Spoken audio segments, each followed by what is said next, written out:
시간 하늘로부터 임하는 우리 신령한 축복이 여러분의 삶 가운데 차고 넘치시기를 주님의 이름으로 축원합니다. 예전에는 그 예쁜 여학생이 지나가면 남학생이 쫓아가서 데이트를 신청하곤 했습니다. 자, 그런데 요즘은 세태가 많이 달라졌답니다. 남자, 여자 가릴 것 없이 마음에 드는 사람이 그런 상대가 나타나면 대시한대요. 자기 감정을 아주 솔직하고 또 그렇게 표현하고 행동한다는 점에서 당당해 보입니다. 예컨대 이 뒷모습이 아주 근사한 남학생을 보면 여학생들끼리 이렇게 말합니다. 야, 멋있는데 내가 한번 작업해 볼까? 하고는 자연스럽게 다가가서 어깨를 툭 이렇게 건드린답니다. 그러면 남학생이 이제 돌아보겠지요.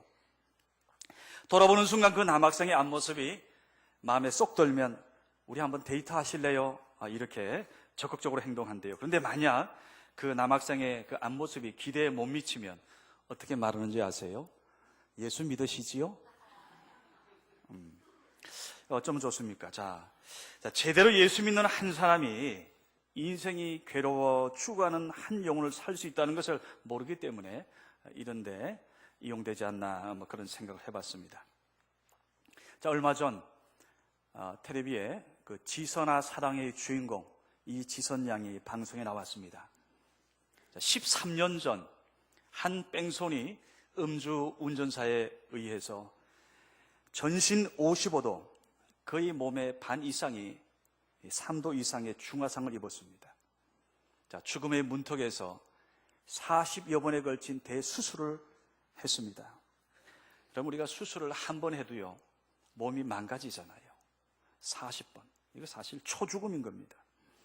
자, 그런데 그런 치료 과정을 거친 그녀가 자기의 이야기를 아주 담담하게, 그것도 아주 밝게 풀어내니까 그 방송을 지켜보던 많은 사람들이 눈물을 흘리고 저 역시도 감동을 받았던 겁니다. 자, 남의 이야기니까 13년이지 여러분 얼마나 고통스러운 세월이었겠습니까?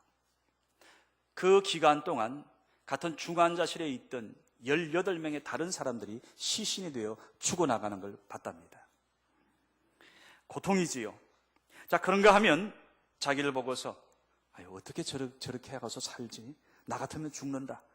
이런 소리를 종종 듣기도 했답니다.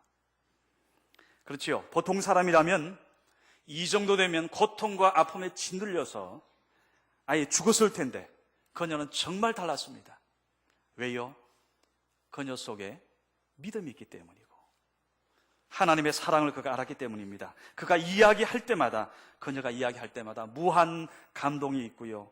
또 하나님에 대한 감사의 신앙이 묻어나온 것을 여러분 함께 보셨습니다.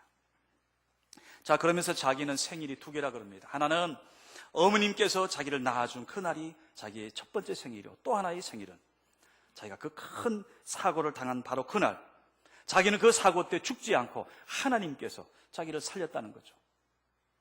다시 태어났다는 겁니다.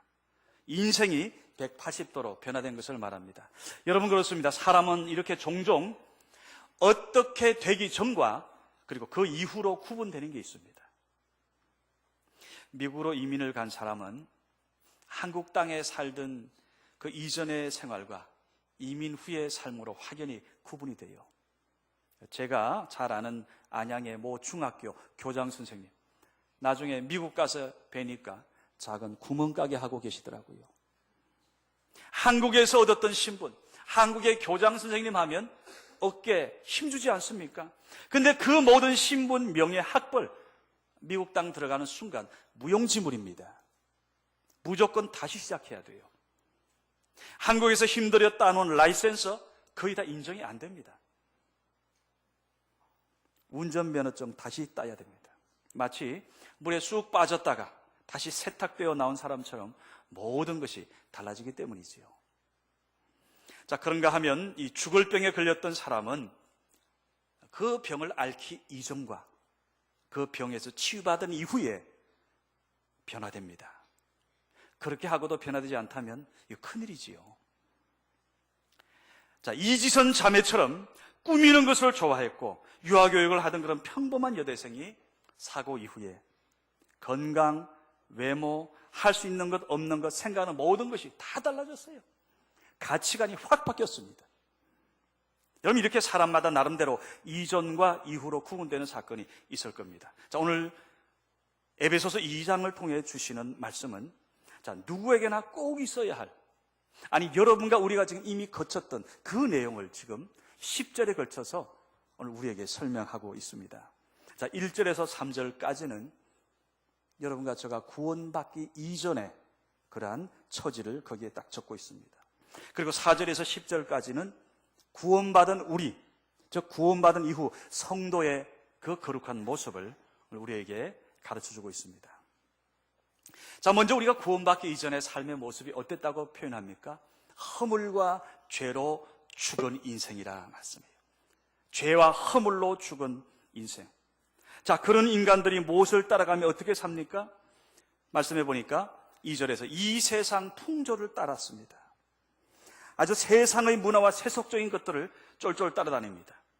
또 공중의 권세 잡은 자를 따라갑니다. 사탄을 따라서 종로로 타는 겁니다. 그리고 육체의 욕심을 따라 지내면서 육신의 정욕, 안목의 정욕, 세상의 것들이, 그런 것들이 나의 자랑이 되더라 하는 것을 오늘 여기에 표현하고 있습니다. 여러분, 우리가 예수 믿기 전에 생활을 한번 생각해 보세요. 그때는 육신이 전부였고요, 내가 제일 중요했어요. 현실이 귀했더랬어요.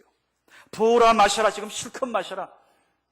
이게 인생의 화두였습니다. 자, 이렇게 즐기려니 돈이 있어야 되는데, 여러분, 돈 모은 사람은 재산 지키려고 발버둥 치고, 또 없는 사람은 없는 대로 절망하느라 인생이 괴로웠던 겁니다.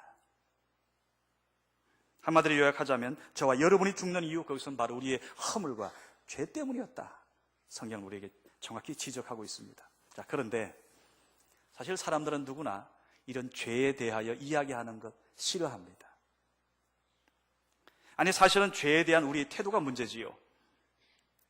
나 자신의 죄에 대해서는 둔감합니다. 그러나 다른 사람의 허물에 대해서는 민감해요. 엄격히 말하면 나의 죄에 대해서 이야기하는 것은 싫어하면서 다른 사람의 허물에 대해서는 철저하게 따지고 비판합니다. 그런데 성경은 우리가 행동으로 지은 죄보다도 입으로 지은 죄, 눈으로 지은 죄가 더 많고, 더욱이 예수님은 3년 공생 기간을 통해서 우리의 마음에 있는, 마음으로 짓는 죄를 끊임없이 우리를 지적하고 있습니다. 그러기에 로마서 3장 23절을 보게 되면 뭐라 그럽니까? 모든 사람이 죄를 범하였음에 하나님의 영광에 이르지 못했다. 모든 사람이 죄인이라는 거예요. 여러분과 저 우리 가운데 어느 누구도 예외 없이. 그러기에 사실 여러분, 우리가 누가 누구에게 죄인이라고 돌을 던질 수 있느냐, 그 얘기입니다. 여러분, 기억해 보세요. 한번 생각해 보세요. 작은 모래알도요, 보니까 물에 쏙 빠지더라고요. 큰 바위도 물에 쑥 들어갑니다. 사람들의 눈에는 크고 작은 죄가 있지만 하나님 앞에서는 큰 죄, 작은 죄 가릴 것 없이 다 지옥에 빠질 죄라는 거죠. 그리고 죄가 무서운 게 있어요. 그게 뭔가 하면 그 죄와 허물은 하나님과 우리와의 관계를 단절시켜버려요. 이것을 성경은 죽음이라 표현합니다. 여러분, 한번 우리가 매주일 강단에 보게 되면 이렇게 꽃꽂이를 해요. 오늘도 아주 아름답게 단장했죠. 왜 매주일 합니까? 꽃꽂이를. 분명히 살아있는 것처럼 보이는데 살아있는 겁니까? 죽은 거죠. 왜? 생명을 공급해주는 뿌리로부터 단절되었기 때문입니다. 끊어졌기 때문에 얼마의 시간이 지나면 겉보기에는 살아있는 것처럼 보이지만 반드시 말라 죽게 되어 있습니다. 버틴다는 표현이 맞을 겁니다. 어떤 건 아예 수요일까지도 못 가요. 와보면 벌써 시들시들해져 있어요. 조금 더 힘센 가지는 한 1, 2주 가기도 하죠. 그러나 분명한 것은 결국에는 꽃꽂이, 뿌리에서 단절된 그 가지는 죽어버리고 맙니다. 여러분, 사람도 마찬가지예요. 우리가 우리의 허물과 죄로 성경은 죽었다라고 표현합니다. 하나님과의 관계가 끊어진 그 순간 우리는 이미 죽은 상태입니다. 살아있으나 실상은 죽은 거예요. 단지 사람은 그걸 가지고 얼마를 산다, 50년을 수했다, 60년을 수했다, 70년을 살다 이야기하지만 오늘 성경의 말씀처럼 허물과 죄는 우리에게 죽음, 바로 실상은 죽었구나, 이것을 우리에게 깨닫게 합니다. 그런데 오늘 놀랍게도 4절에서 오늘 구원의 메시지가 나옵니다. 긍휼이 풍성하신 하나님, 긍휼이 풍성하신 하나님, 그 하나님께서 여러분과 저를 불쌍히 보셨다는 거죠. 저것이 잘났다고 제멋대로 사니 그래 네 맘대로 한번 해봐라, 그렇게 놔두신 것이 아니라는 겁니다. 나를 죽게 내버려 둘 수 없으신 하나님, 어떻게 해서라도 여러분과 저를 살리기 원하시는 하나님, 그걸 바로 성경은 긍휼이 풍성하신 하나님이라 표현하고 있습니다. 어린 시절 제가 홍역에 걸렸습니다. 그 홍역 바이러스가 제 몸에 침투해 온 겁니다.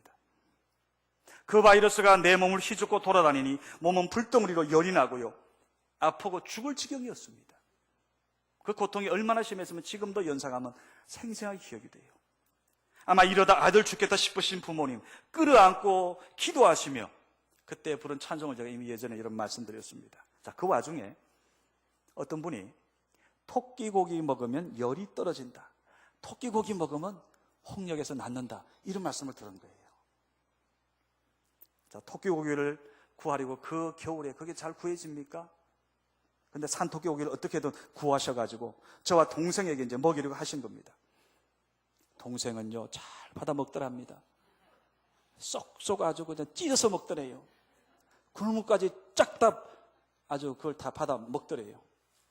그리고 진짜 동생은 열이 떨어져서 회복되었답니다. 그런데 문제는 접니다. 저는 도통 먹지를 않더래요. 겁을 줘도 안 먹고요, 입을 억지로 벌려서 먹이려 해도 입을 악물고는 죽으면 죽으리라, 안 먹더래요. 그러니 여러분, 제가 참 좋아진 겁니다. 그런 똥고집 있는 제가 이제 그런 고집 하나님 은혜로 없어졌으니 감사한 거죠. 지금 과연 그 토끼고기가 열을 내는데 정말로 도움이 됐는지 안 됐는지 그건 잘 모르겠습니다. 자, 죽겠다고 살 길을 거부하는 아들, 그래 너 잘났다, 네 맘대로 해봐라, 죽어도 난 모른다, 내 책임 아니다, 그게 부모님 마음이 아니지. 어떻게든 살리시려고 하는 그 부모님의 마음. 여러분, 오늘 말씀 보니까 이게 바로 긍휼이 풍성하신 하나님, 그 하나님께서 어떻게 하셨어요? 여러분과 저를 어떻게든 살리려고, 우리를 살리는 방법이 그 어떤 것도 없었어요. 마지막 하나 택하신 게 모든 사람을 구원하실 수 있는 방법, 마지막 저까지도 살릴 수 있는 그 방법이 뭐였어요?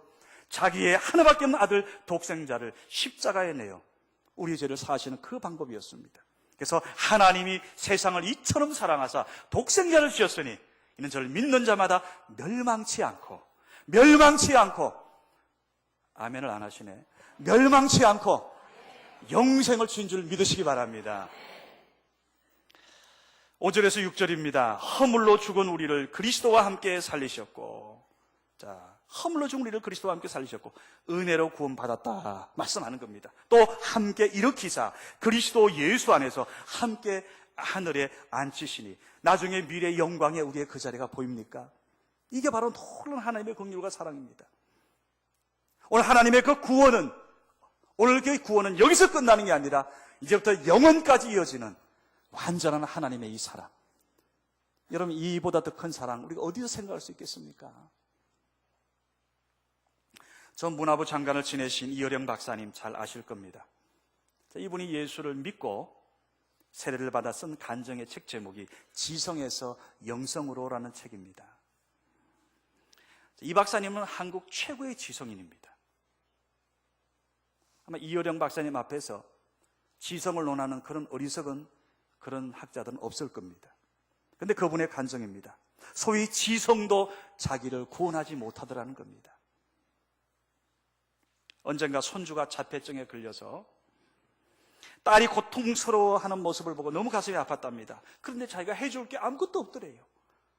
그렇게 많은 지식이 있고 많은 세상에 학문이 있는 자기인데 내 속으로 낳고 아무리 사기는 아파하는 그 자식, 고통당하는 그 자식, 어떻게 그 자식을 내가 구하려고 했는데 그렇게 오랜 시간 쌓은 지식, 읽은 책, 그 어느 것도 그것에 도움이 안 되더라는 겁니다. 그래서 그가 하나님 앞에 손들고 나오게 됩니다. 그분이 세례를 받고요. 결국 그 딸이 큰 병으로 죽게 되었을 때 아버지로서 육적인 성전이 무너지면서 하나님의 영적인 성전이 그의 인생에 새로이 세워진 줄로 믿으시기 바랍니다. 예수님만이, 예수 그리스도의 십자가만이 나도 구원하고 이 딸도 구원하는구나. 자, 지성과 명성을 인생 책으로 붙잡으셨던 그분이 이제는 지성이 아닌 영성으로 바로 예수 그리스도의 십자가의 영성을 전하는 자가 되었습니다. 할렐루야.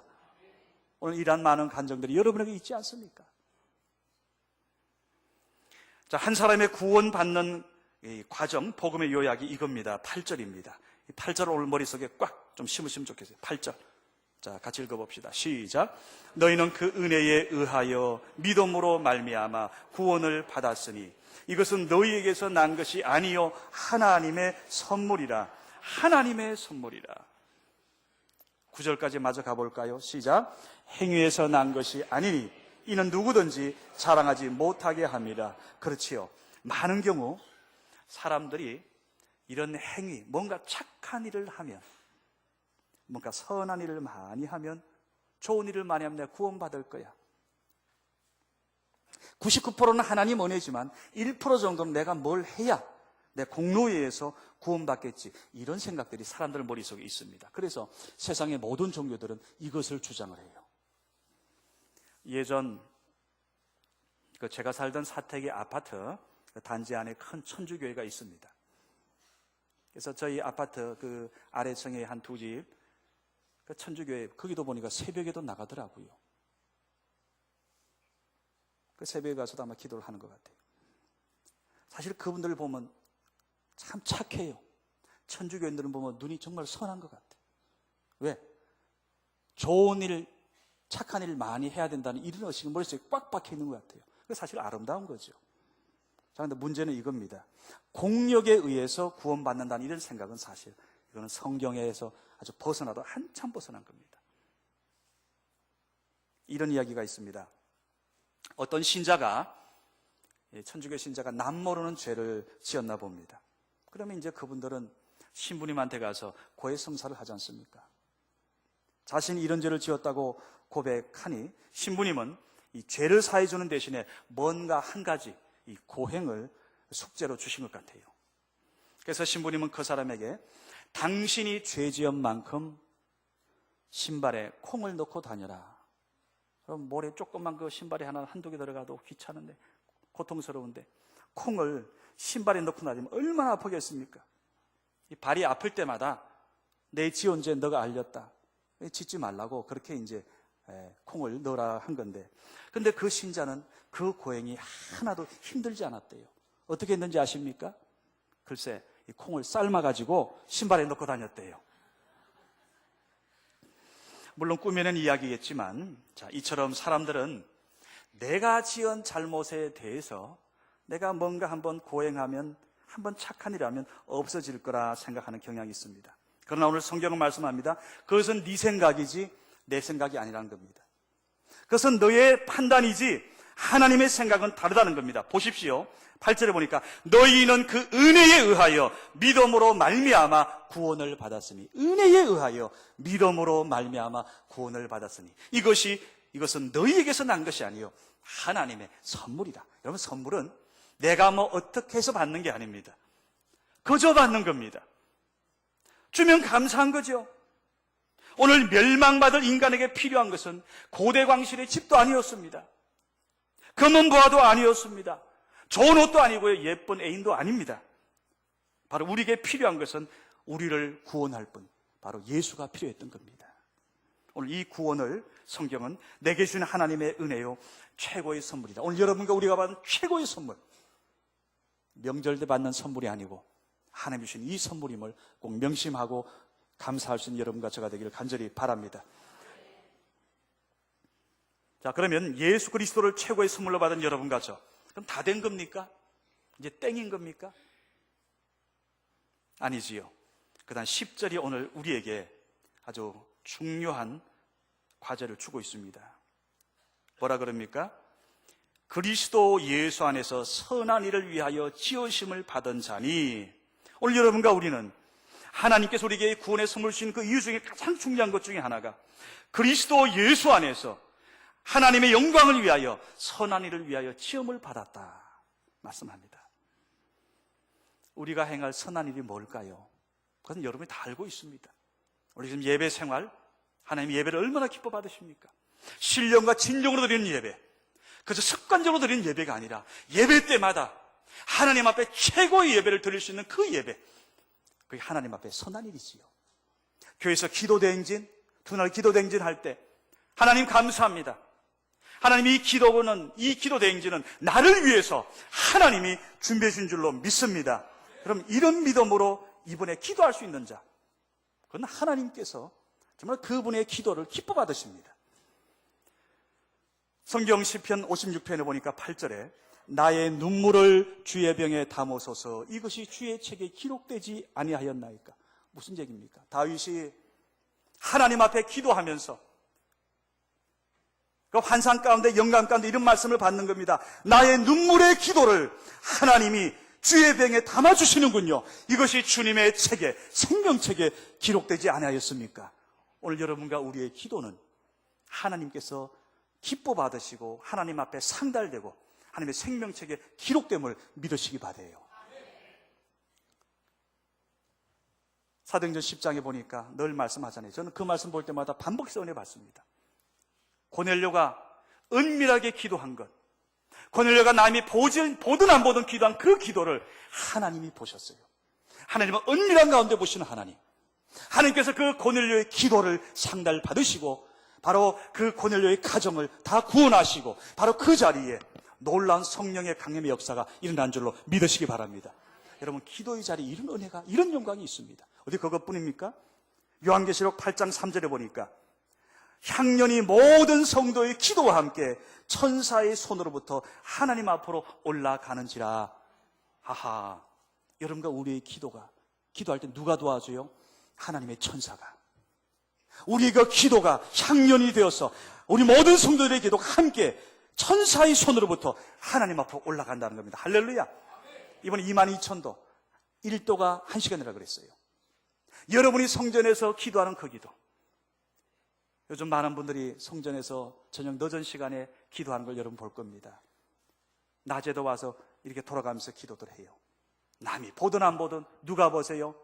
은밀한 가운데 보시는 하나님, 그 하나님을 생각하며, 하나님은 다 보고 계신다는 겁니다. 사람은 속일 수 있지만 하나님은 속일 수 없다는 걸 여러분 잘 아시지요? 여러분, 이분의 심은 대로 거둘 수 있기를 주의 이름으로 축원합니다. 심은 대로 거둡니다. 심은 대로. 그래, 여러분, 여기서 오늘 하나님께서 우리 주신 이 선한 일이, 가장 중요한 선한 일이 뭘까? 선한 일이 많지요. 하나님 다 기억합니다. 그런데 가장 중요한 것, 예수님이 이 땅에 오셔서 3년 동안 하셨던 그 일, 마가복음에 보니까 1장에 내가 이것을 위해 왔다, 내가 전도하리니 또 다른 마을로 가자 말씀하시고, 사도행전 전체가 무엇에 관한 내용입니까? 전도에 관한 이야기입니다. 전도에 관한, 사도 베드로의 전도입니다. 다메섹 도상에서 예수를 만난 바울이 하나님 앞에 남은 인생은 끝까지 녹슬어 없어지는 인생이 아니라 하나님의 복음을 위해서 달아지는 인생으로 그가 전했던 복음의 역사가 바로 사도행전에 기록되어 있지 않습니까? 저는 이 가장 선한 일, 이것을 1년에 우리 모두 함께 한번 해보자고 하는 이것이 바로 10월 6일 새생명 전도 축제입니다. 혹시 여러분이 이것을 그저 매년 중에 하나 하는 프로그램 아닙니까? 오해하지 마십시오. 생각 바꾸셔야 됩니다.